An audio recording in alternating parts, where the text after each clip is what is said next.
যারা সারা বছর ধর্মের চর্চা করে তাদেরকে বলা হয় ধার্মিক, আর যারা নির্বাচন এলে ধর্মের কথা বলে আর নির্বাচনের পরে টুপি পাঞ্জাবি কিছুই থাকে না, ধর্মের চর্চা করে না, তারা হলো ধর্ম ব্যবসায়ী।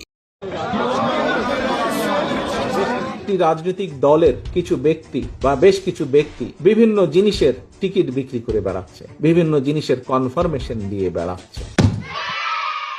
আমরা ধানের শীষে ভোট দিলে আমরা জান্নাত পাবো, এটা আমরা বলতে পারি। সেই প্রেসিডেন্ট জিয়া উত্তরসূরি তারেক রহমান, তার নাম উচ্চারণ করতে হলে উজু করে করবে। শহীদ রাষ্ট্রপতি জিয়া রহমানের নাম নিলে প্রতিদিন ব্যস্ত নিশ্চিত।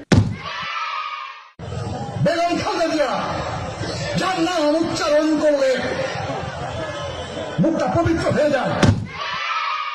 রহমানের হাতে গড়া দল তাদের শীষে ভোট দিলে আপনারা অবশ্যই জান্নাতুল ফেরদৌস আশা করতে পারেন।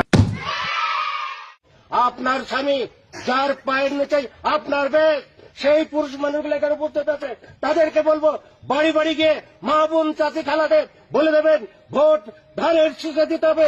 যদি ধানের শীষে ভোট না দেন, এই মহিলাদেরকে বলছি আপনারা জান্নাত পাবেন না।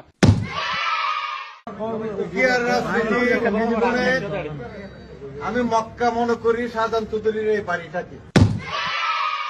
যারা পাল্লা মার্কে ভোট দিবে বরং এরা দুযোগে যাওয়ার সম্ভাবনা বেশি।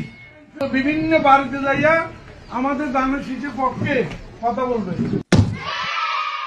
নেতা হযরত ওমর রাদিয়াল্লাহু আনহু চার খলিফার এক খলিফা, আমার নেতা শহীদ প্রেসিডেন্ট জিয়া রহমান চার খলিফার মতো একজন, আমার নেতা তারেক রহমান, হযরত আলী রাদিয়াল্লাহু আনহু, আমার নেতা মা ফাতেমা বেগম খালেদা জিয়া। আমরা মদিনা ইসলামের চর্চা করি, আমরা মদিনা ইসলামে বিশ্বাস করি।